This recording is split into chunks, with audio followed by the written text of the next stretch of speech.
Bueno, buenas tardes a todos, ¿cómo les va?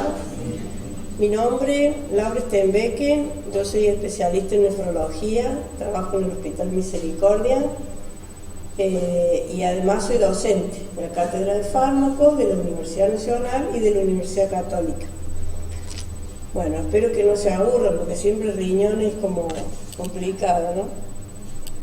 Bueno, lo primero que vamos a decir es que aproximadamente el 10% de la población adulta sufre la patología renal crónica. La prevalencia en general en los estadios finales, que es entre el estadio 3 y 5, alcanza el 6.8%. La mayoría de esa población se encuentra después de los 64 años. Igual hay un porcentaje de gente joven que padece esta enfermedad. En pacientes con hipertensión arterial o con diabetes, por ejemplo, la prevalencia de esta enfermedad es, por supuesto, más alta.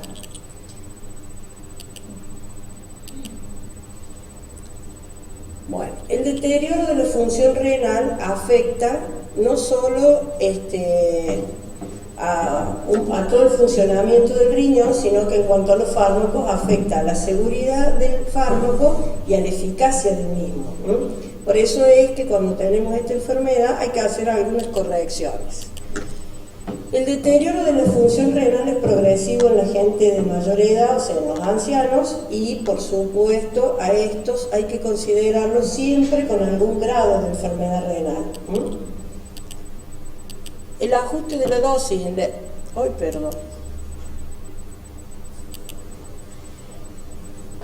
El ajuste de la dosis de insuficiencia renal es lo más importante que nosotros tenemos que lograr para que el tratamiento sea óptimo, ¿no es cierto?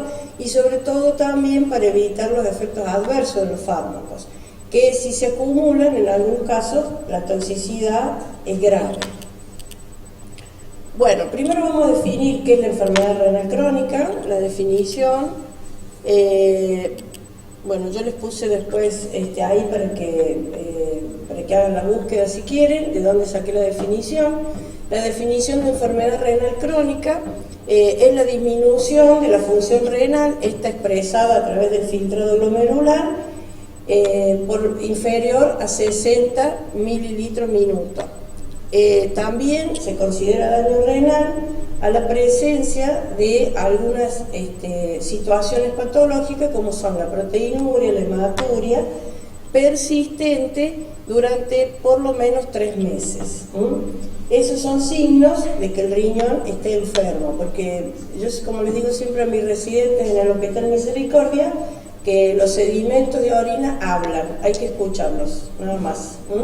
Hay que visualizarlo cuando estas cosas aparecen, nos tiene que llamar la atención la proteinuria, recuerden ustedes que siempre tiene que ser negativa, o por lo menos en tira, ¿no? En tira reactiva, y si esto parece positivo, merece que el paciente tenga un control nuevamente, y si no, no se pongan mal, pero lo van a tener que derivar al nefrólogo. El paciente está dando signos de que ese riñón se está enfermando. Bueno, la clasificación de la insuficiencia renal crónica está hecha en estadios, del estadio 1 al 5, los últimos 3, el 3, el 4 y el 5, es lo que se considera parte de la insuficiencia renal, o sea, cuando ya prácticamente no tenemos vuelta y el avance de esta enfermedad, más temprano o más tarde, lleva al fallo terminal, a que el paciente se quede sin función renal e ingrese al tratamiento de sustitución. Bueno, el estadio 1, que es lo más importante, que es donde ustedes más tienen que trabajar seguramente, o los que más van a encontrar, son los pacientes que tienen un filtrado glomerular igual o mayor de 90 mililitros minuto. Y ustedes me dirán, bueno, pero eso es un filtrado glomerular normal, sí, claro. Pero estos pacientes tienen algún signo de enfermedad renal, o bien tienen alguna patología de estas que dijimos, proteinuria, hematuria o alguna cosa persistente, o tiene alguna lesión ecográfica, alguna enfermedad en el riñón, obstructiva, urológica, etcétera, o bien son pacientes que están hiperfiltrando por obesidad o por alguna otra situación. Estos son pacientes que tienen indicio de enfermedad renal, a pesar de que ustedes hagan la fórmula y el clearance de creatinina le den estos valores. Después sí, el estadio 2, que el clearance de creatinina baja entre 89 y 60, y a partir del 3 al 5, dijimos, los descensos del filtrado glomerular marcan a la enfermedad renal crónica. Bueno, ¿cómo hacemos la evaluación de la función renal? Dos palabras vamos a decir de esto, porque yo sé que ustedes lo saben. Solamente lo que hacemos últimamente es a través de ecuaciones. Ecuaciones que todos ustedes manejan, que están en internet, que se lo sacan y lo bajan en los celulares como calculadora. Es muy raro, prácticamente nosotros no pedimos orina 24 horas, ya casi en desuso, porque tiene muchos problemas, se junta mal, el paciente no entiende, hace mal la recolección, paciente que está internado, no logramos a veces, enfermería se olvida, juntó la mitad quedó en la bolsa, entonces en definitiva nunca tenemos un valor certero, por lo tanto lo que usamos son las ecuaciones, y para corrección de fármaco lo mismo, usamos las ecuaciones. No, ya casi diría yo está en desuso esto de pedir orina 24 horas. Es más, prácticamente ni para la proteinuria, ¿no? Ya hacemos el índice de proteinuria y creatininuria y con eso nos alcanza. Así que ya la orina de 24 horas es muy raro. Ahora vamos a ver en qué caso se pide. Bueno, las ecuaciones... Cockcroft, que por supuesto es la ecuación más famosa, seguramente la que todos manejamos, sabemos de memoria, ¿no? Porque vieron que ahora vienen las calculadoras que nos cargan, pero esta es como que la tenemos en la mente. Bueno, la seguiremos usando, Tiene algunos problemas, tiene algunos defectos, pero que son menores y para la corrección de fármacos no serían tan importantes. Por lo tanto, lo vamos a seguir usando. Esta ecuación tiene a favor que coloca el peso del paciente, y en cuanto a la farmacología, el peso es muy importante. Después tenemos la MDRD, que esas también las conocen, yo sé que sí, la 6, que quizás fue la primera, la que ocasionó todo el revuelo, porque además medía albúmina y todo lo demás, pero ahora se simplificó y se usa esta que es abreviada, que en realidad... La gran diferencia que tiene con el Cockcroft que acá incorpora la raza, el tema de la raza, que la otra no lo tenía en cuenta. Bueno, cualquiera de las dos, MDRD abreviada o Cockcroft, está bien. Podemos usar para hacer la corrección de los fármacos. O nosotros cuando corregimos fármacos decimos con un clearance de 50, mayor de 50, menor de 50. El clearance de 50 lo sacamos de acá, de las fórmulas. Con eso está bien. Bueno. ¿Cuándo no nos sirven las fórmulas? Porque tienen, por supuesto, sus inconvenientes, ¿no? Cuando tenemos un índice de masa corporal muy bajo, bueno, esto también va para los niños, o sea, los niños tampoco se les puede hacer ninguna de estas fórmulas. Bueno, las personas que siguen alguna dieta en especial, sobre todo los vegetarianos o estos, que son los deportistas. Hoy hay mucha gente en los gimnasios comprando estas cosas, suplementos de creatina que están muy de moda y para la musculación y demás. Hay mucha gente tomando esto. Es importante por ahí preguntar. Bueno, las alteraciones de la masa muscular, los pacientes amputados, que bueno, lamentablemente son muchos, sobre todo los que tenemos internados, ¿no? Después, los menores de 18 años, en el embarazo no podemos usar la fórmula, y tampoco en la hepatopatía grave o cuando hay síndrome ascítico hematoso. Entonces, en estos casos, volvemos a la vieja recogida de orina de 24 horas. Acá sí lo volvemos a hacer. No solo para tener el clearance del paciente, sino también para la corrección que vamos a usar los fármacos. Esos son los casos en los únicos que hacemos recogida de 24 horas, si no, solamente fórmula. Bueno, ¿cómo es la farmacología en la enfermedad renal crónica? El objetivo de todo tratamiento farmacológico siempre va a ser que tenga un nivel terapéutico óptimo y que, por supuesto, no obtengamos los efectos adversos del medicamento, ¿no es cierto? Es que es lo ideal. Bueno, la insuficiencia renal o la enfermedad renal, que sería más correcto en este caso, se afecta la farmacocinética y la farmacodinamia de los medicamentos. La farmacocinética, esto nomás para que refresquemos, recuerden ustedes que estudia lo que el organismo le hace al fármaco. A medida que el fármaco va ingresando, va sufriendo las modificaciones. En este caso estudiamos estas 4 etapas. La absorción, cuando el fármaco es vía oral, cuando pasa por otra vía, evita este primer paso que es la absorción, la distribución, o sea, cuando el fármaco se ve unido a proteínas y se distribuye por todo el sistema, el metabolismo que sufre el fármaco y la excreción.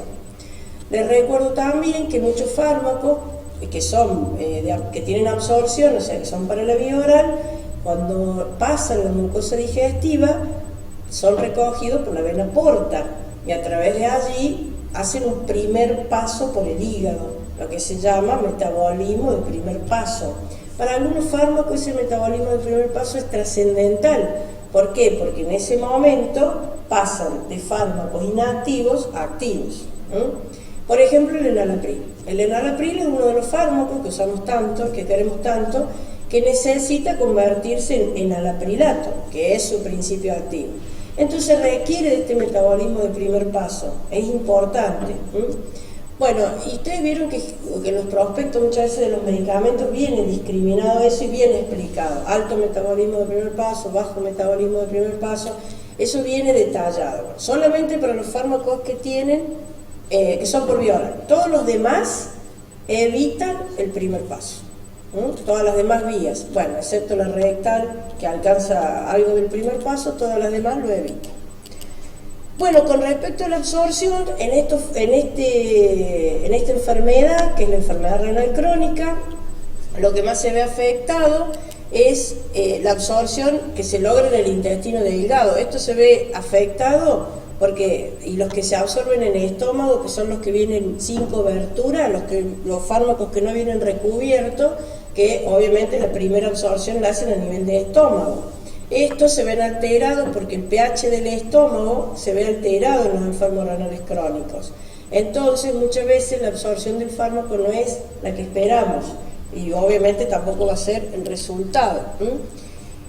También nosotros los nefrólogos manejamos mucho el tema de los antiácidos. Los pacientes nuestros toman estos medicamentos que alteran el pH del estómago y ustedes vieron que hay fármacos que es muy importante que se consuman en ayuna o con estómago libre. ¿Qué quiere decir? Que necesitan una buena cantidad de ácido para poderse absorber. Entonces se ve complicado en esta enfermedad.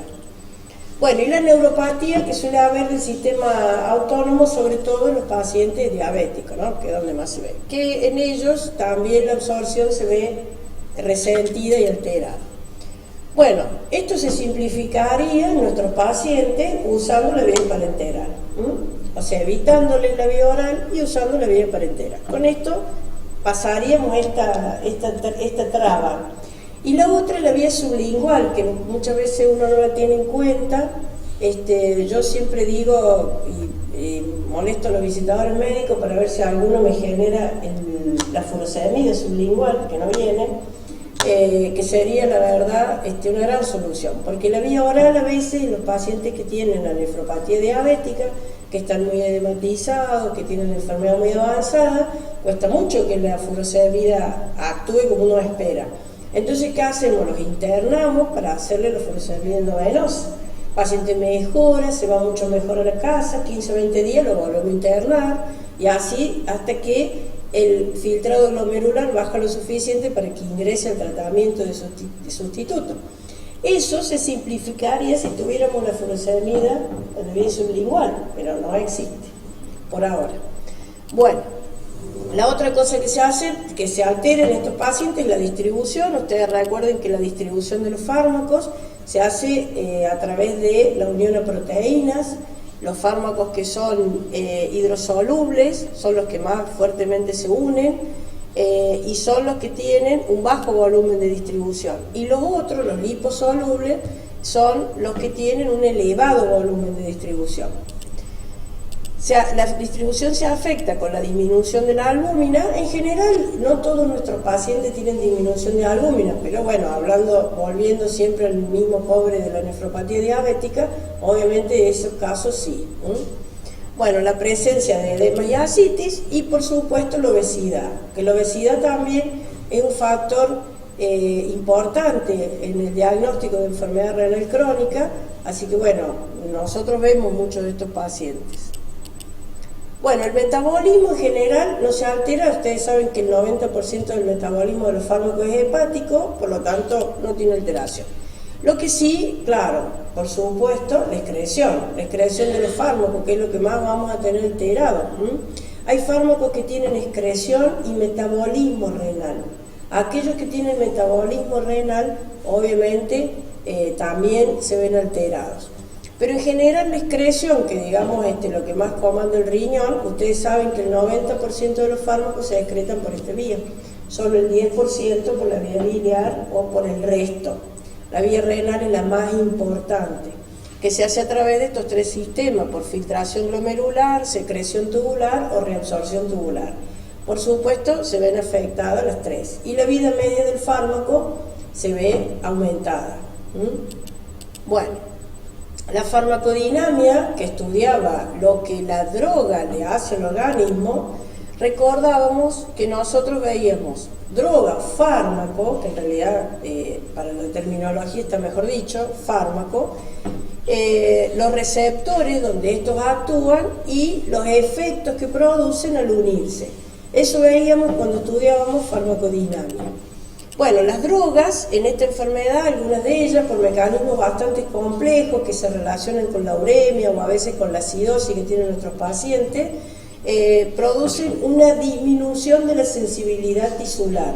Y por lo tanto las drogas, aunque se las demos en la dosis correcta, a veces pasa que el efecto no es el que nosotros esperamos ver. Bueno, es más difícil individualizar la dosis, sobre todo para los fármacos que llevan monitorización, como la digoxina o los anticonvulsivantes. Es mucho más complejo para los pacientes renales crónicos poderle hacer el monitoreo de los fármacos, es mucho más difícil. Algunos de estos fármacos también prolongan sus efectos. Por ejemplo, un ejemplo de esto son los opiáceos. Los opiáceos a veces tienen efectos más prolongados y ustedes saben que los opiáceos no solo son analgésicos, también son depresores del sistema nervioso central.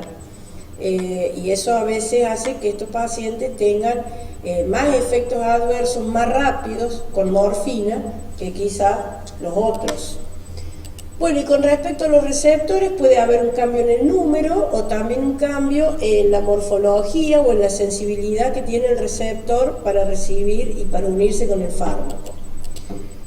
Bueno, con respecto a los efectos, bueno, puede pasar que tengamos un aumento de los efectos adversos, que por ejemplo la hiperpotasemia de los diuréticos, ahorradores de potasio, ¿no? Por supuesto, los otros producen descenso del potasio. Una prolongación de los efectos, que lo acabo de decir, como por ejemplo de los opiáceos y sedantes, que producen un sueño más prolongado, y obviamente la reacción adversa más temida de la morfina, que es la depresión respiratoria, acá la veríamos antes. Bueno, todos esos cuidados hay que tener con estos enfermos. Bueno, todos estos cambios no son demasiado claros, pero obviamente que seguramente tienen mucha relación con la uremia, la acidosis metabólica, los trastornos electrolíticos que tienen nuestros pacientes, y eso hace que aparezcan todas estas cosas de disminución de sensibilidad y demás. Va más allá de solamente la excreción del fármaco. Bueno, ¿nosotros qué recomendamos para prescribir un fármaco en los pacientes que tienen enfermedad renal crónica? Primero que nada, hacer una función renal y tener claro cuál es el clearance que tiene el paciente para poder, o el filtrado glomerular, para poder ajustar la dosis del fármaco que vamos a dar. Es prudente también asumir, ¿no es cierto?, que los pacientes ancianos, lo dijimos al principio, tienen enfermedad renal, aunque nosotros veamos una creatinina disminuida. A veces recuerden que el paciente anciano tiene una masa muscular disminuida. Entonces a veces nosotros vemos una creatinina disminuida, pero cuando hacemos el cálculo, el filtrador glomerular da más bajo de lo que esperamos. Bueno, no solo eso, sino los otros factores de riesgo también hay que tener en cuenta, los pacientes diabéticos, aquellos que tengan estenosis de arteria renal, que por ejemplo tienen fármacos contraindicados como el enalapril, sobre todo si la estenosis es bilateral o si tiene un riñón único. Bueno, la deshidratación, la hipovolemia, hay fármacos como el enalapril que tampoco se pueden dar en situaciones de hipovolemia. Bueno, los fármacos estrictamente los necesarios, las dosis justas, tratar de que cuando uno encare un tratamiento inmediatamente considere que el paciente ha recuperado, sacar el fármaco. No solo va para los antibióticos, también va por ejemplo para el omeprazol, que si bien es un fármaco que se receta mucho, nos olvidamos de retirarlo y el paciente va una y otra vez a la consulta a repetir la receta. Bueno, eso hay que retirar esos fármacos, sobre todo en estos pacientes. La otra cosa, ajustar de acuerdo a la disminución del filtrado, que ahora yo les voy a dar una formulita para que ustedes se puedan manejar. Bueno, una cosa que sí tenemos que recordar, que las dosis de carga hay que respetarlas, y hay que hacérselas a todos por igual, paciente tenga una insuficiencia renal o no. Lo que nosotros, o sobre lo que trabajamos en la corrección, es sobre la dosis de mantenimiento, no sobre la dosis de carga, porque recuerden que la dosis de carga es muy importante para que el fármaco logre saturar los receptores y poder empezar el efecto. Bueno. La otra cosa que recomendamos, que usen presentaciones de bajo dosis o no arranquen con las dosis máximas de los fármacos. Empezamos con dosis más chicas y ver cómo el paciente lo tolera. No usar aquellos que son de larga duración o que tienen efecto durante las 24 horas, porque no sabemos cómo va a ser la excreción, entonces el paciente se puede intoxicar más rápido. Bueno, ¿qué hacemos con el tratamiento? Una vez que lo tenemos al paciente identificado, diagnosticado, ya sabemos que tiene enfermedad renal crónica y ya tenemos determinado cuál es su filtrado glomerular, procedemos con el fármaco. Por supuesto que, obviamente que hoy, no solo en el avance del internet, sino que hay un montón de bibliografía que ya viene resumida en cuadros, ¿no? Si ustedes, por ejemplo, buscan antibióticos, ya está todo dicho, cómo se calcula la dosis, cómo se hace, ¿no es cierto? No tendríamos que hacer ningún esfuerzo más que buscar. El problema es que a veces nos encontramos en la guardia, solos, no trajimos el Google, lo dejamos en casa, no hay wifi, por lo menos nosotros en el hospital no tenemos, bueno, por ahí en algún otro lugar es más fácil, pero, y entonces, ¿qué hacemos? El paciente llegó y lo tenemos con nosotros. Bueno, entonces tenemos que echar mano a los conocimientos que nosotros tenemos. Obviamente que si ustedes buscan está todo tabulado, pero bueno, vamos a hacer de cuenta que nosotros no tenemos nada de eso. Bueno, lo primero que hacemos, ya lo dijimos, hacer la dosis de carga de los fármacos que tienen dosis de carga. Por ejemplo, la miodarona. La miodarona tiene dosis de carga. Esto, si el paciente llega con una arritmia, la dosis de carga es la misma, por kilo de peso, como ustedes saben, como lo hacen habitualmente. La fenitoína también tiene dosis de carga, es igual.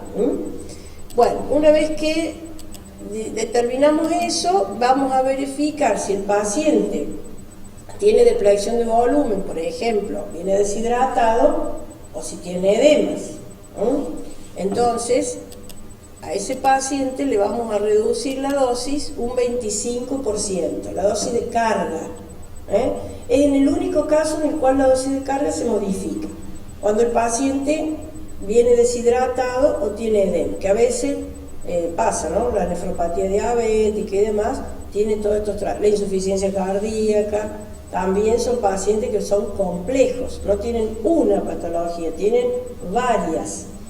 Bueno, entonces vamos a ver cómo hacemos el mantenimiento de este paciente. La dosis de carga, le dijimos, la hacemos igual o la reducimos si el paciente está deshidratado o tiene edemas. ¿Qué hacemos después para el mantenimiento? Cuando el clearance de creatinina nos da menos de 50, empezamos con la corrección. Si nos da más, no tengan miedo, no tengan miedo. De todas maneras, hay algo que ustedes tienen que identificar, que es la enfermedad renal crónica y la insuficiencia renal aguda o el fallo renal agudo, ¿no es cierto? Para los fármacos no es tan importante. Si ustedes tienen un clearance menor de 50, cual sea la etiología de la enfermedad renal, la corrección la tienen que hacer igual. De todas maneras, siempre tengan en cuenta que si es un fallo renal agudo, el paciente, mientras menos tóxicos le hagamos, ese riñón tiene más chance y más posibilidades de mejorar. Y si va mejorando, el clearance va cambiando, porque puede ir aumentando. Por lo tanto, hay que ir chequeando la dosis que le estamos dando, porque puede pasar que le estemos dando una dosis subóptima. Entonces el paciente no va a lograr efecto o no va a lograr el efecto que nosotros necesitamos. Bueno, podemos hacer dos cosas: prolongar el intervalo de dosis o bien disminuir la dosis. En la práctica lo que se hace es las dos cosas, o sea, disminuimos la dosis, por ejemplo, de 500 miligramos a 250, y el fármaco, en vez de darlo cada 8 horas, lo pasamos a cada 12. Bueno, no está mal, pero sería bueno si nos aprendemos por ahí cómo hacer la corrección para que el paciente tenga la dosis del fármaco que realmente le hace falta. Bueno, en el caso de prolongar el intervalo de dosis, lo usamos generalmente con los fármacos que tienen vida media larga, por ejemplo, aquellos que vamos a usar cada 24 horas. En esos hacemos el intervalo de dosis. La fórmula, que bueno, tampoco es tan compleja, ahora la vamos a desarrollar. Intervalo habitual de dosis, o sea, cada 24 horas, por ejemplo. Esto dividido un factor de corrección, que ahora lo vamos a ver, que es simple, van a ver que es fácil, sobre el clearance de creatinina que ustedes calcularon, sobre el clearance de creatinina normal, que para la corrección de fármacos se toma 120 mililitros, o sea que siempre van a dividir sobre 120, menos 1, cerramos la fórmula, más 1. Bueno, yo hice un ejemplo, que ya lo calculé, ¿no? Un fármaco que se da cada 24 horas, el factor de corrección es 0,6, que ahora van a ver de dónde lo sacamos, 20 el clearance del paciente, dividido 120, que dijimos que va a ser el clearance que vamos a considerar normal, menos 1, todo eso, más 1, y nos da 48. O sea que un fármaco que el paciente debiera tomar cada 24 horas, ahora lo vamos a dar cada 48. Claro que estamos hablando de un clearance de 20, prácticamente un paciente que tiene que ingresar al tratamiento de sustitución con diálisis, ¿no? O sea, un clearance muy bajo. Ustedes probablemente tengan que hacer cálculos con clearance un poquito más altos. Bueno, el factor de corrección sale de la fracción del fármaco que se elimina por riñón. Esto generalmente está detallado en el prospecto del fármaco. ¿Por qué? Porque hay fármacos que se eliminan en un 60%, un 40%, un 30%, y la mayoría lo hacen un 90%. Podemos, si no recordamos eso, leerlo del prospecto del fármaco, o quizá lo recordemos, o sea que la mayoría se elimina un 90%. Ese 0,6 sale entonces de la fracción que se excreta el fármaco por riñón. Si es el 60%, entonces el factor de corrección es 0,6. Si es el 90%, es 0,9. ¿Sí? Bueno, no es tan difícil la fórmula, ¿no es cierto? Parece complicada, pero con una calculadora que hoy en los celulares todos tenemos, porque vamos más rápido. Bueno, el factor de corrección entonces es importante para que nosotros no cometamos el error de hacer un índice subterapéutico, que eso va a hacer que el paciente, sobre todo cuando hablamos de fármacos importantes, por ejemplo los antibióticos. Bueno, la otra cosa que podemos hacer cuando nosotros hacemos correcciones es disminuir la dosis. Bueno, la dosis lo hacemos con fármacos que tienen vida media corta. La fórmula para esto es un poquito más simple. Dosis habitual total, yo hice un ejemplo, sí, para una dosis de 500 miligramos. Habitual total, ¿qué quiere decir? Por ejemplo, el enalapril, dosis habitual total, toda la que toma durante el día. Si toma 10 cada 12, son 20 miligramos, ¿no es cierto? Dosis total del fármaco que ustedes van a corregir, esto se multiplica por el clearance de creatinina del paciente sobre el clearance normal, que ya dijimos, 120. Entonces, 500 miligramos por el clearance de 20 sobre el de 120, que dijimos que es el considerado normal, nos da 83 miligramos. De ese fármaco, que le estábamos dando 500, le vamos a tener que dar 100. Redondeamos un poquito la dosis porque también es difícil a veces el tema de cortar las pastillas. Es complejo por ahí el tema de la dosis. Estas correcciones son muy complejas hacerlas en la vía oral, porque nosotros no podemos ni cortar las pastillas, ni cortar las cápsulas, ni hacer todo ese invento. El fármaco, si viene en cápsula, hay que tomarlo entero. No lo podemos abrir como hacía un paciente mío, que sacaba, porque es fácil sacar el plástico, lo ponía todo en una cucharita y se lo tomaba. No, eso no podemos hacer. Entonces, esto lo podemos hacer con los fármacos que son endovenosos, que nosotros vamos a manejar la dosis a partir de la dilución, si no es muy complejo. ¿Cómo hacemos con una aspirina de 500 miligramos? Partirla para que nos dé 100. Imposible. Y además que tampoco vamos a saber si cada pedacito que nosotros tuvimos tiene la dosis que nosotros creemos.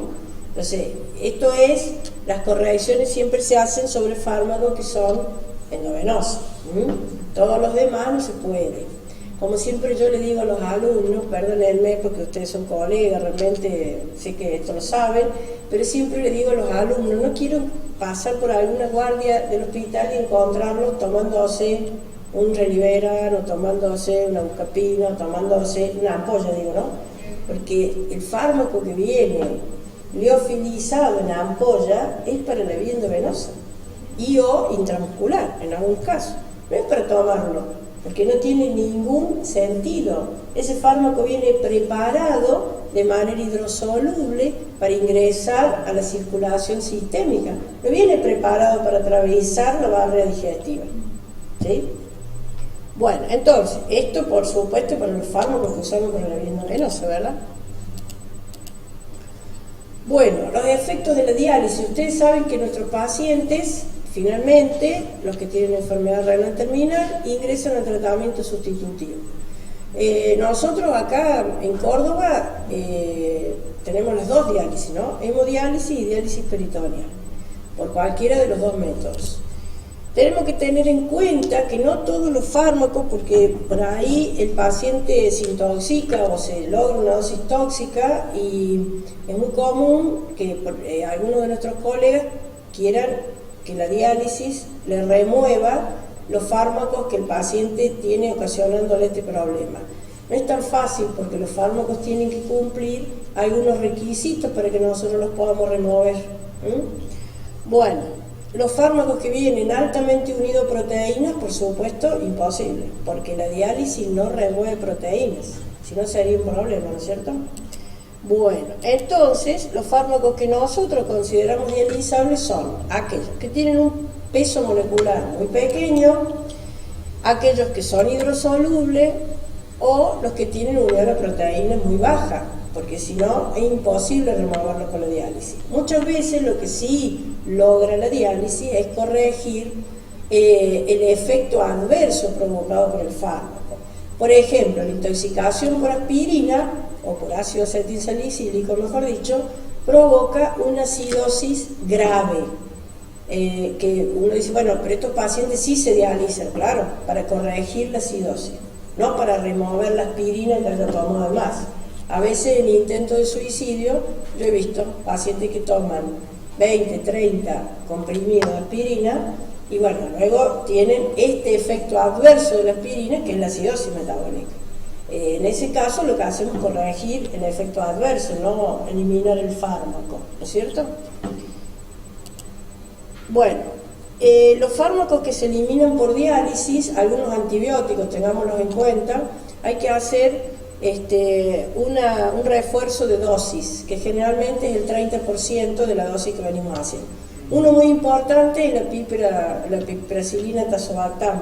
Digo importante porque se usa bastante, o al menos en el medio hospitalario se usa mucho, y bueno, hay que recordar que esos fármacos tienen refuerzo postdiálisis y hay que dejarlo indicado para hacerlo.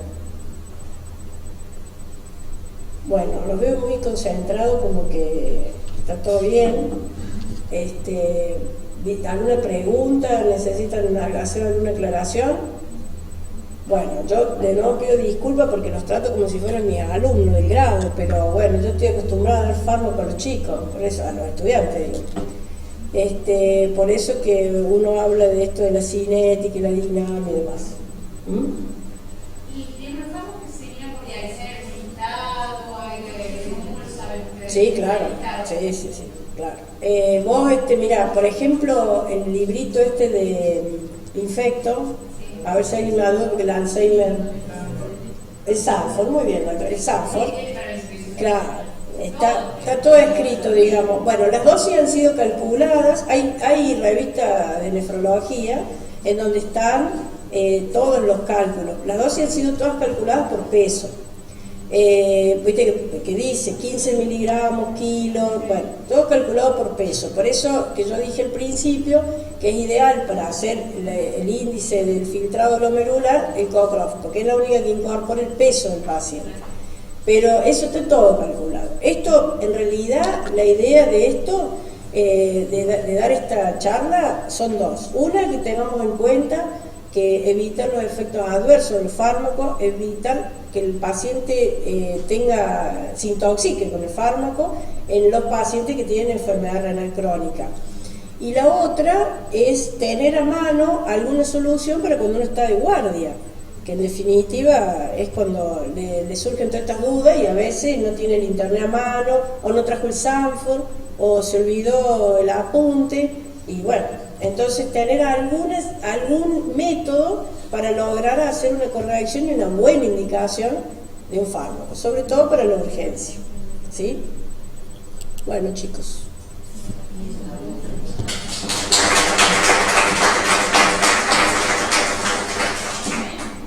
¿Necesitan algo más? ¿Alguna otra pregunta? Bueno, muchas gracias. Ah, mira, justo llegué el doctor acá. Espectacular. ¿Le seguimos nomás? Así. Ah, tiene que poner el pendrive.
Ella te trae bien un chico, porque está saliendo en tele acá, ¿no? Vas a YouTube, así mucho. Sí. Yo no lo voy a ver en YouTube porque soy muy coloresa y la verdad que no.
haces con eso, ¿no? Impresionante.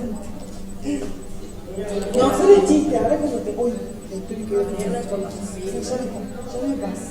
Salí en YouTube también hablando. Sí, me imagino. Che, ¿Tenés para tu...? qué manera de...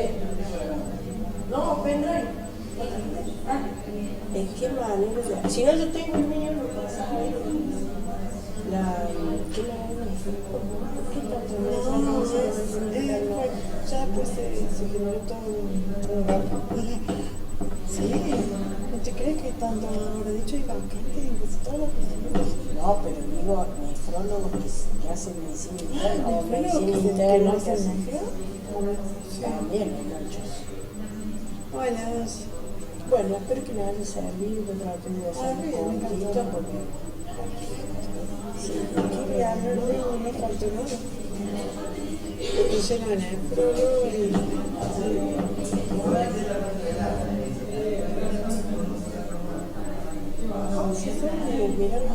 Ah, me diste 5 minutos de recreo. Sí.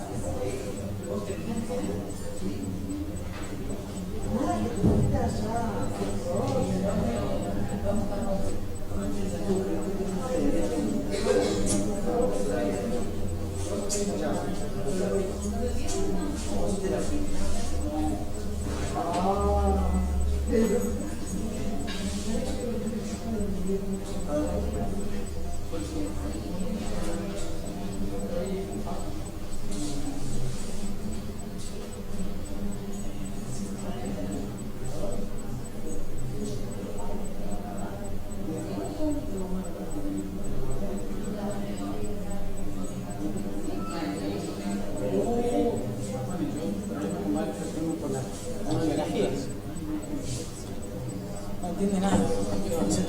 Ahí tiene azúcar.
de San Roque y ahora en la cara.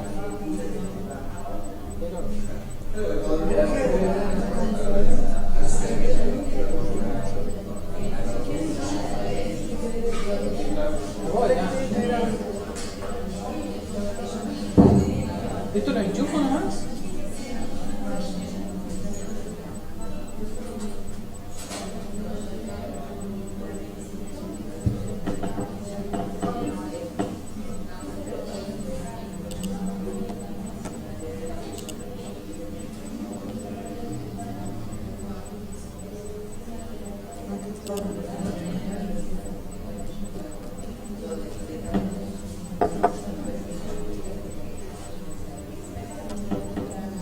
Así que sí. Está relajada que nada. Sí, no, sí, igual yo me voy a Canadá en marzo y estoy haciendo los papeles y por eso estoy Así de la. Así. así como ves este cuerpo. Acá es así. ¿Cómo es? Estamos saliendo por YouTube. Bueno. Para los chicos del interior y después les queda a los chicos la salida. Bueno. Así que no deberías moverte de la cámara. Ok. Y ahora prende el micrófono y se empieza a escuchar. Es lo único.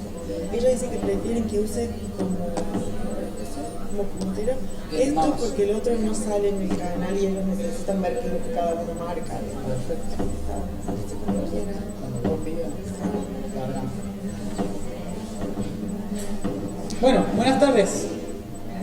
¿Cómo andan? ¿Bien? Bueno, tenemos que hablar de un tema complicadísimo que ni siquiera ni los cardiólogos ni los nefrólogos sabemos si estamos en lo cierto o no. ¿Ah? Vamos a tratar de hacerla un poco corta, un poco simple, porque es bastante complejo y por ahí se puede tornar medio engorroso. Dos palabras de... aquí estamos.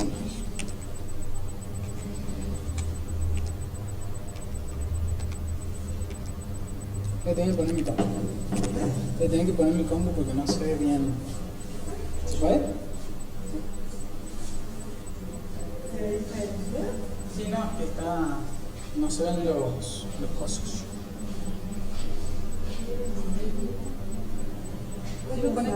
Conecto directamente De compu la salida del cañón a mi compu. Claro. Pero no puede pasar algo con YouTube ahí en este caso. Sí. ¿Va a pasar? Sí, para que yo Bueno. no te lo puedo claro. 2 minutos. Problemas técnicos.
Mira, vos sabés que no sé. Mirá ese diapo, por ejemplo, que es la segunda. Sí. Tiene un montón de paso. Y me pasa a la otra diapo, ¿me entendés? Como que no estuviera el texto.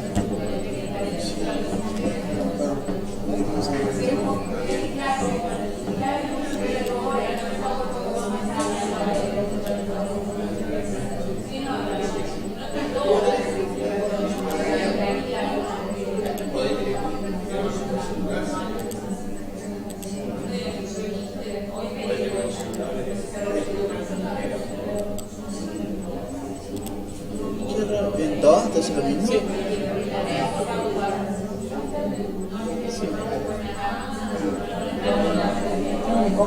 sé si lo puedo usar. Pasa que cuando se transmite por internet va a abrir y bajar el programa y todo. No sé si querés que guarde en otro Word. Claro, en otro guardarlo programa. en otro formato. Saco. Sí. ¿Pero qué?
Es raro, capaz es el formato de la Puede ser, sí, puede ser.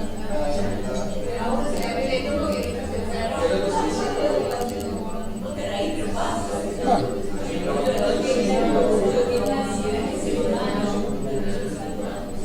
Cierra. Si cerrás eso, Lo voy pasando de acá. claro, me pasan de ahí.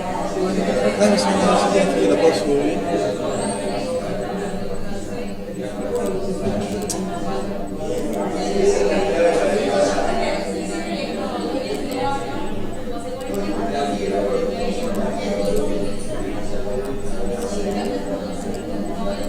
No, bueno, no me lo dejo ocultar. No.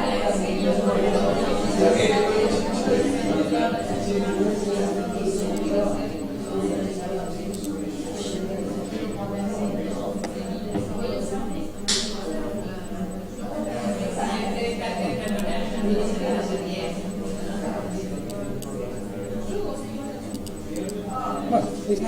Bueno, pero por lo menos Se ve. ¿Dónde está? Sí, subilo para arriba. Ahí está. Bueno, ¿ven bien todos? Más o menos. ¿Sí? Vamos a tener que verlo así. ¿Ah? Bueno, como introducción son pequeños datos, pero son importantes porque la insuficiencia cardíaca está siempre en ascenso, ¿sí? Debido a un montón de cosas: envejecimiento de la población, mejores tratamientos para enfermedades crónicas como hipertensión, diabetes, enfermedad coronaria. Entonces siempre nos vamos a encontrar con personas más añosas y con insuficiencia cardíaca. Los diuréticos, por otro lado, son los fármacos más usados en IC aguda y cuando el paciente se empieza a edematizar. Pero no hay ningún trabajo que haya demostrado que disminuyen la mortalidad o que cambian algo. Sin embargo, nadie los va a dejar de usar y los vamos a seguir usando a pesar de no tener evidencia. La resistencia a los diuréticos, ¿qué sería? Es cuando el paciente recibe adecuada dosis, la concentración plasmática de diuréticos es la adecuada, pero aún así persiste con síntomas de retención de líquido y sin buen ritmo de diuresis. Y la resistencia a los diuréticos se sabe que aumenta la mortalidad, ¿sí?, total, aumenta la muerte súbita y la muerte por insuficiencia cardíaca. Fisiopatología lo saben ustedes más que yo, esto lo sacamos. Básicamente en la insuficiencia cardíaca hay todo un mecanismo neurohumoral que se pone en juego. Principalmente hay dos: el sistema nervioso simpático a través del aumento de la secreción de noradrenalina. El paciente con IC tiene gasto cardíaco bajo y resistencias periféricas elevadas. Para compensar ese gasto se liberan catecolaminas que tratan de hacer que el corazón bombe más. Y la noradrenalina genera mucha resistencia periférica. Entonces, por un lado eso. Y por el otro lado, el simpático mismo activa el sistema renina-angiotensina-aldosterona, que aquí a nivel renal tiene muchísima importancia, tanto el simpático como el sistema renina-angiotensina-aldosterona. Aparte de esto, la hormona antidiurética tiene un papel importante, los péptidos natriuréticos tienen un papel importante, pero básicamente a nivel renal hay un aumento de la reabsorción de sodio, aumenta la renina, lo que exacerba el círculo vicioso del sistema renina-angiotensina-aldosterona, y aumenta la resistencia vascular renal. Y esto también es muy de farmacología, pero lo sabemos todos. La renina genera liberación de angiotensina 1, eso, liberación de angiotensina 2. Lo de la derecha tiene cierta importancia, pero no tanto. Lo de la izquierda es mucho más importante.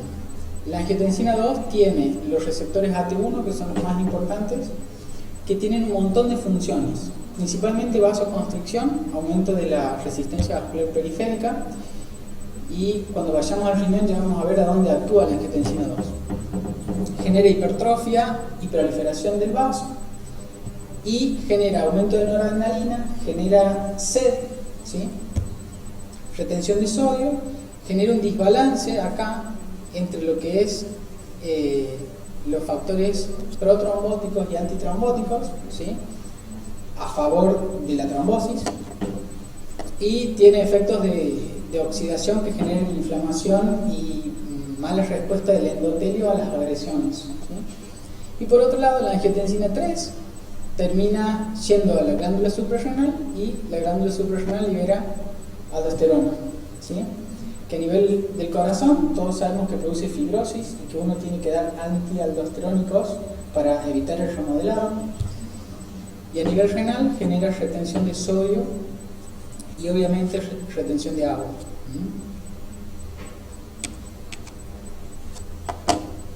Volvemos con los dibujitos. Si esto es una nefrón, si esto es un glomérulo, perdón, la arteriola aferente genera el ovillo y la arteriola eferente es por donde se va. Los receptores de angiotensina 2 están en la arteriola eferente. La arteriola aferente tiene un montón de controladores, por así decirlo. Quienes más controlan el tono vascular de la arteriola aferente es la noradrenalina, por un lado, que en la insuficiencia cardíaca ustedes saben que está alta, y por el otro lado las prostaglandinas, que generan vasodilatación de la arteriola aferente. En el glomérulo la orina se filtra por presión, ¿sí? Y pasa a lo que es el túbulo contorneado proximal, donde en teoría los inhibidores de la lignasa carbónica tienen un papel. Se forma después el asa de Henle, que tiene una rama fina y una rama gruesa. En la rama gruesa actúan los diuréticos de asa, la furosemida. En el túbulo contorneado distal actúan las tiacidas, y por último todo llega al túbulo colector, donde actúan los ahorradores de potasio, ¿sí? Y la aldosterona, acuérdense que lo que hace es generar la mayor síntesis de canales de sodio, y que esos canales de sodio se vayan a la membrana y del túbulo me guardan el sodio hacia adentro, ¿sí? De vuelta con lo mismo, arteriola aferente lleva la sangre filtra por presión, pasa todo esto, y acá esto tiene importancia porque después vamos a ver cuál es el mecanismo principal de resistencia a los diuréticos. La mácula densa es quien sensa la cantidad de cloruro de sodio que hay a ese nivel del túbulo y da la orden para que se libere mayor cantidad de renina. Entonces hay un momento en la insuficiencia cardíaca en el que uno no sabe si los diuréticos son beneficiosos o perjudiciales, ¿tá? Siempre son beneficiosos, pero bueno, ahí lo vamos a ver. Causa de retención de sodio y agua entonces en todos los pacientes y sobre todo en pacientes con IC. Primero, los vasoreceptores, ¿sí? Aórticos y carotídeos, que lo que hacen es activar toda la parte neurohumoral, que tiene como objetivo restablecer el volumen intravascular, ¿sí? ¿Por qué? Porque el gasto cardíaco es bajo, entonces la presión en general es baja y los vasoreceptores detectan justamente eso. Entonces tratan de retener sodio y agua. El sistema renina-angiotensina-aldosterona, la hormona antidiurética que le habíamos mencionado, que genera mayor reabsorción de agua y muchas veces genera hiponatremia dilucional, es la mayor presentación de los pacientes suele ser con hiponatremia. Por otro lado, hay un deterioro de la función renal en pacientes con IC por múltiples mecanismos, principalmente prerrenal, por el bajo gasto, y además muchos pacientes con IC tienen factores de riesgo para tener enfermedad renal, ¿sí? Intrínseca, como hipertensión o como diabetes. Y por otro lado, los diuréticos, esto se lo agrando un poquito acá porque... ¿Qué pasa con los diuréticos? Si uno vuelve acá, los diuréticos de asa, que actúan acá, tienen que alcanzar el túbulo para actuar, o sea, no actúan desde la sangre, sino existe un transportador de aniones orgánicos que los transportan desde la sangre, que es donde va la furosemida, hacia el túbulo. Y una vez que llegan al túbulo, recién actúan, ¿tá? En insuficiencia cardíaca, lo que pasa es que ese transportador, primero, que funciona mal, y segundo, que tiene la furosemida, principalmente un montón de competidores por ese transportador de aniones orgánicos. Entre ellos compiten la urea, por ejemplo, ¿tá? Entonces, si tenemos más competencia para el transporte de la furo hacia el túbulo, hay menos furo en el túbulo y eso genera resistencia de diuréticos, ¿sí? Y además de esto, existe algo cinético que la biodisponibilidad de la furosemida, cuando la tomamos vía oral, habitualmente la absorción es errática en pacientes normales, ¿sí? Por eso muchas veces, acá no, en otros lados se usa, por ejemplo, la toracemida, que tiene una absorción perfecta casi, o la bumetamida, que es lo mismo, ¿sí? La furosemida tiene una absorción un poco errática, y en pacientes que tienen IC, ustedes saben que tienen edema en todos lados, entre ellos en el intestino, ¿sí? Y si bien se absorbe todo, la furosemida en general normalmente genera picos en el plasma, y esos picos hacen que le gane a todos por la competencia en ese transportador de aniones orgánicos, y entonces llegue muy bien al túbulo. ¿Se entiende más o menos lo que digo? ¿Sí? En los pacientes con IC esa absorción es muy lenta, se absorbe todo, se termina absorbiendo todo, pero se absorbe todo muy lentamente, no genera ese pico de furo en plasma y por lo tanto pierde siempre contra otros aniones compitiendo por ese transportador. Entonces eso hace que no llegue mucho furo al túbulo y eso hace que obviamente la cantidad de de cotransportadores de sodio, cloro, potasio que deberían estar bloqueados no se bloquean. ¿Está? ¿Se entendió eso? Porque eso es fundamental.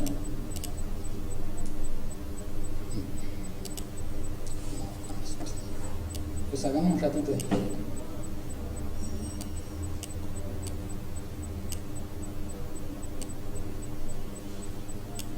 Bueno, aparte de esto hay otra cosa. Existe en los periodos en los cuales el paciente no tiene furosemida en sangre o en concentraciones plasmáticas importantes, existe una compensación por parte del túbulo para reabsorber mayor cantidad de sodio y agua, ¿sí? La furosemida tiene una vida media muy corta y en el túbulo la acción del furo es de 2 horas. Por lo tanto, en las otras horas en las que no hay furo en concentración importante en el túbulo, el mismo túbulo genera retención de sodio y agua. Si a eso le sumamos que el paciente, o la mayoría de los pacientes, la dieta no la cumplen, toman mucho sodio, o comen mucho sodio, lo que sea,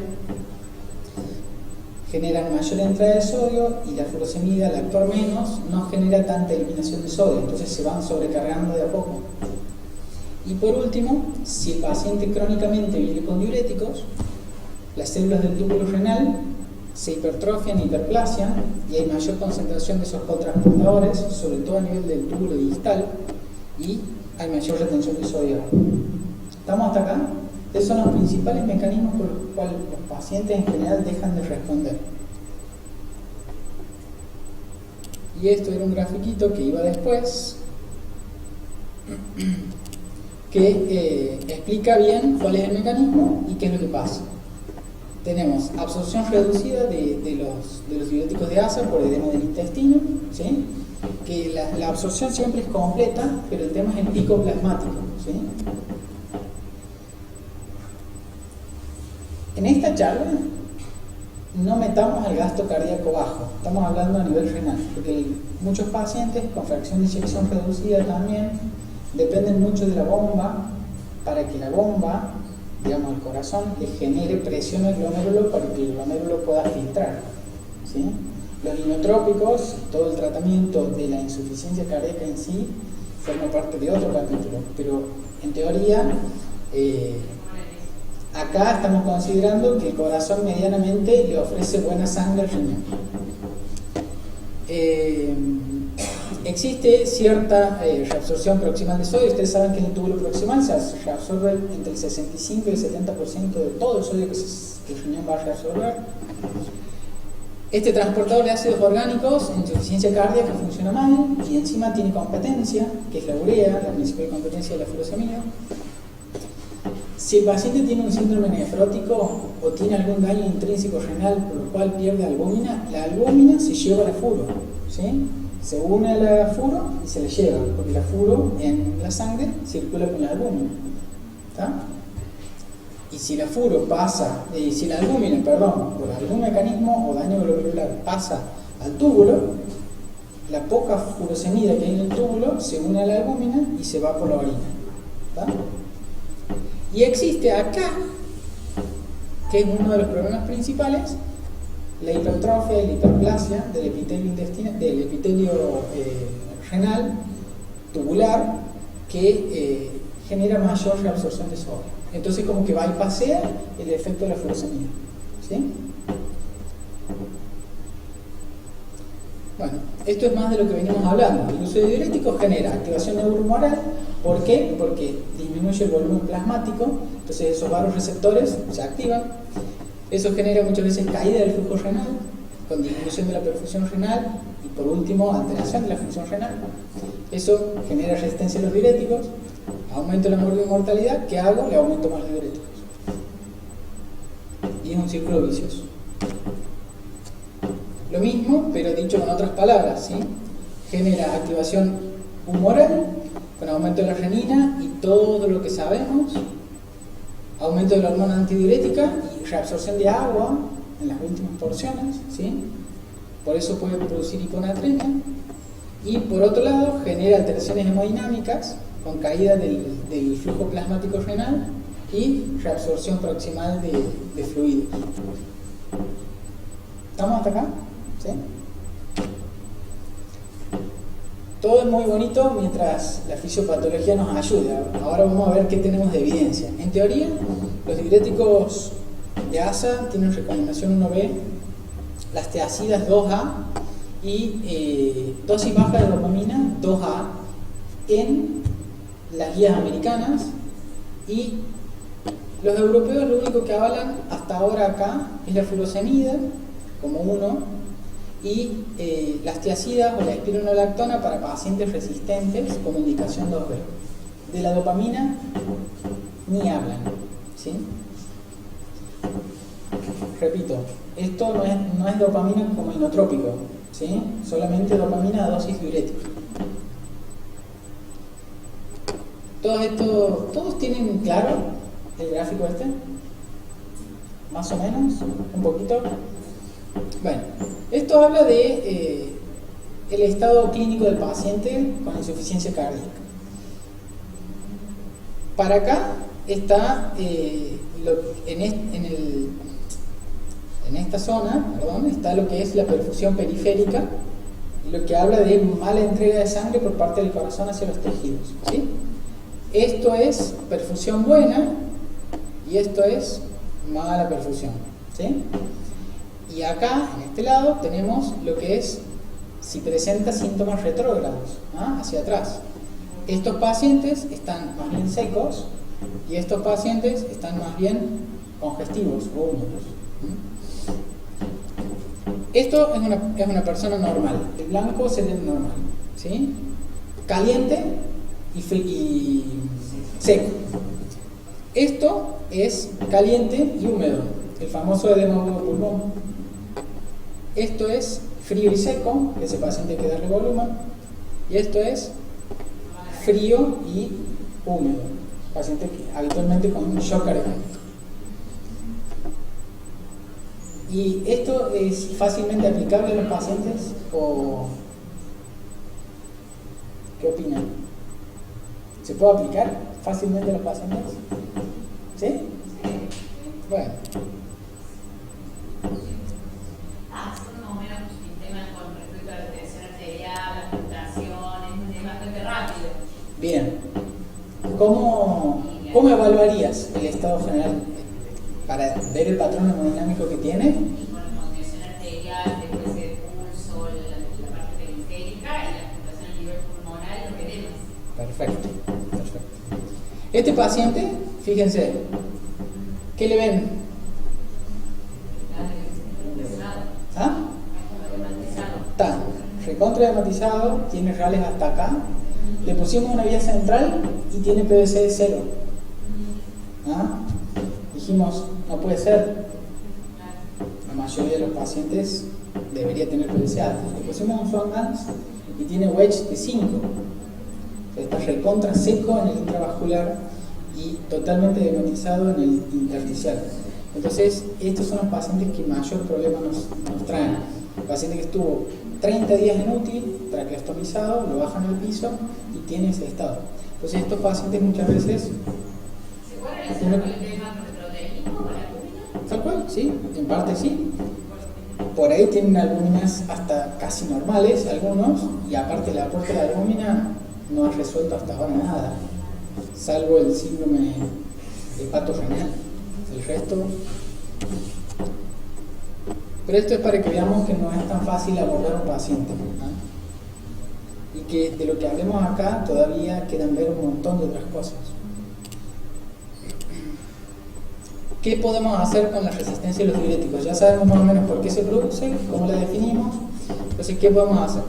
Lo primero que hay que hacer es ser un poco más vivo que el paciente y descartar que no esté cumpliendo, que esté no cumpliendo el tratamiento o que esté tomando alguna otra cosa.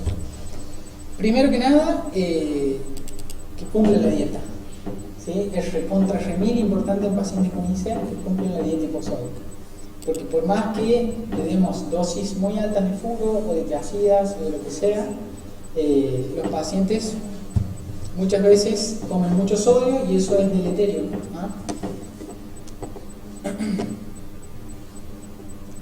¿Qué puedo hacer si sospecho que me están mintiendo? Le puedo hacer una orina 24 horas y ver la cantidad de sodio que excreta, ¿sí? Si excreta mucho sodio, quiere decir que está comiendo mucho y que encima está eliminando mucho y por eso es la resistencia. Puedo cuantificar los diuréticos en la orina, que no es tan frecuente. Y la mayor parte de los pacientes, el problema es el uso de AINES. ¿Se acuerdan en una de las primeras diapositivas, acá? Que los AINES generaban, las prostaglandinas generan vasodilatación de la arteriola aferente. Los AINES generan lo contrario, vasoconstricción. Y muchas veces estos pacientes, la mayoría, debería tener, si no lo tiene, un YECA, un ARA, que genera vasodilatación de la arteriola eferente. Entonces, si contraigo la aferente y dilato la eferente, cae la presión en el glomérulo y la sangre que filtra por presión no filtra. ¿Estamos?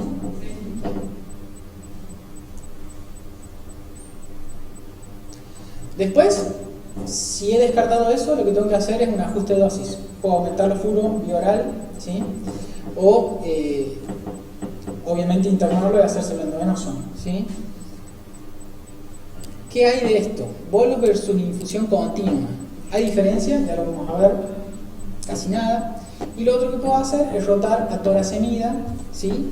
Que tiene vida media más prolongada y una absorción oral mucho mejor.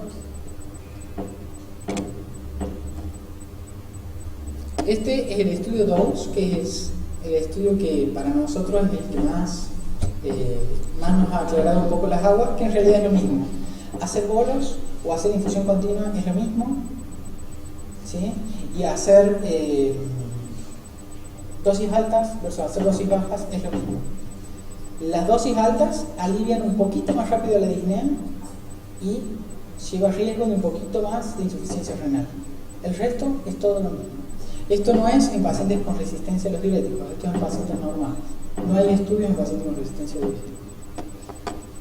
Después, una vez que tengo dosis acordes de furosemida, lo que tengo que hacer es asociar.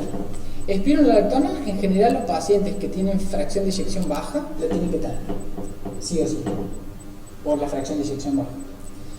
Y ahora si usted me pregunta, si tienen fracción de eyección normal, también lo deberían tener. ¿Está?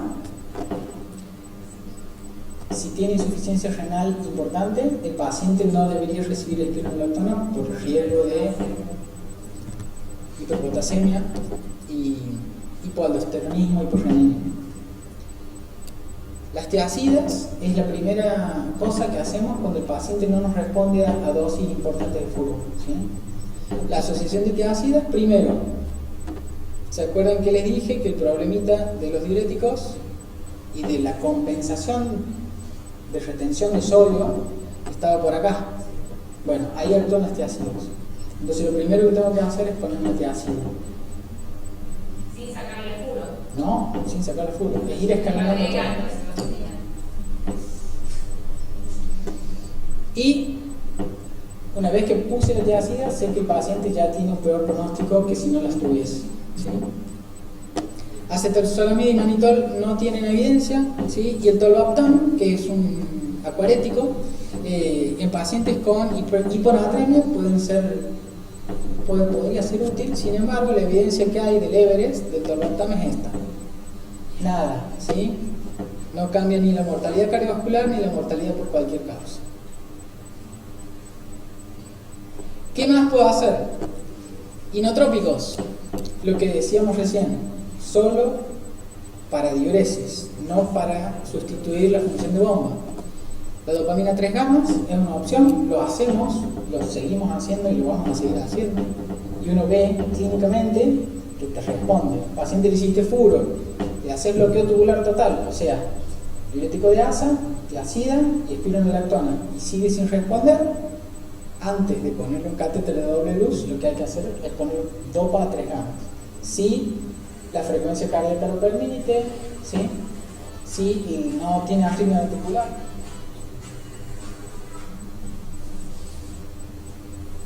Suero salino hipertónico, usted me va a decir, usted está loco. Bueno, hay ensayos clínicos con suero salino hipertónico que no han demostrado todavía. Y por último, la diálisis, que hay varios estudios que han demostrado que es útil en pacientes refractarios y tiene una indicación 2B justamente para la resistencia a los diuréticos, ¿sí? Y por último, ¿qué no tengo que hacer? Entonces, dijimos, furosemida, si no responde a aumentar la dosis, es hacer lo mismo en bolo o en infusión continua, totalmente lo mismo.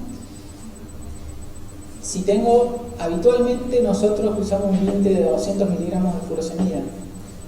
Para empezar a sumar otros diuréticos, se puede usar clortalidona, un diurético tiazídico, y obviamente espironolactona si la función renal lo permite y si el paciente no tiene trastornos hidroelectrolíticos, ¿sí?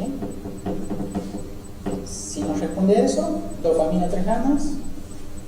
Si no responde a eso, diálisis, ¿sí? ¿Qué no tengo que darle? Glitazonas para la diabetes, AINES para los dolores o para lo que sea, antagonistas cálcicos cardioselectivos que depriman la función contráctil del corazón, como verapamilo o como distiacén. Y no debería, en teoría, uno no debería sumar un IECA y un ARA, sobre todo en estos pacientes, ¿sí? Y creo que eso es todo. Sí.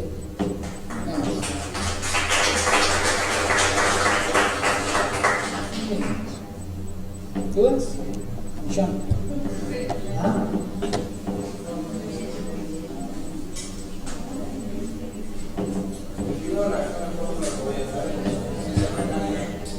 Sí, en insuficiencia renal o cuando el paciente tiene hiperpotasemia.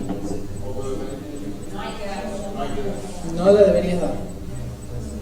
La espironolactona tiene un metabolito que tiene una vida media muy prolongada y eso genera reabsorción de potasio. No es como la furo que actúa un ratito y se va.